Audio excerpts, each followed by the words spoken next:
What I mean is that humans should understand the actual agency that they have. The call is not for the elimination of human sentience or sapience, or a degradation of the rich cultural dramas, but to conceive the world and to compose it according to a model that locates human consumption and production cycles with the care and specificity of a more dispassionate position. Human experience of the world or just of itself was thought to present a deeper truth than a materialism for which we are one, albeit lovely, form of sentient matter, but not the only one.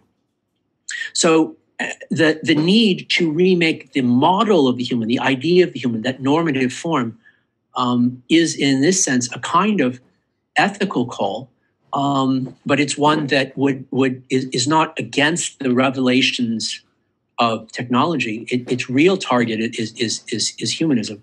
That the post-Anthropocene is simply, this is the era in which humans are no longer the dominant geological actor. It may be because we were we made ourselves extinct. It may be that we were replaced by something else, or it may be that we evolve into something that we would not recognize as human. My argument, which should be clear, is that the dangers of the Anthropocene has less to do with technology run amok than it has to do with this humanist legacy that argues that the world is there for our needs and created in our image. We still see this we still see this everywhere, and particularly in computing culture. And I find this rather alarming. Our status as a dominant geological actor is fleeting, and that in order for us to survive, we will have to become something else than what we recognize as human. Who are we? We are the brain-eating apes with weaponized hydrogen atoms. Among the last projects that we should champion is rehumanization.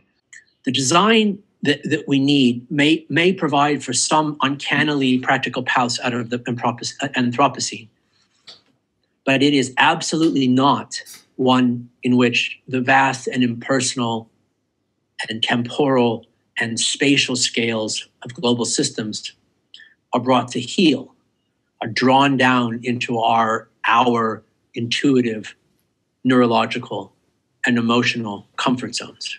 The means by which we get outside ourselves and to see how the world works may also be the very means by which we undermine the world itself.